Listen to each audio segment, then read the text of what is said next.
Hello, in this video I will show you how to reset the run flat indicator on Mercedes B-Class W245.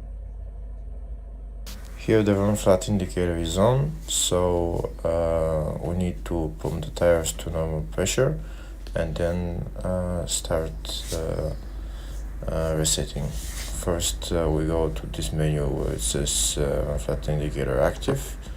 Menu, press the reset button, so we press the reset button, then we go to yes. After we press yes, then the run flat indicator is reset. Thank you for watching. Please subscribe to the channel.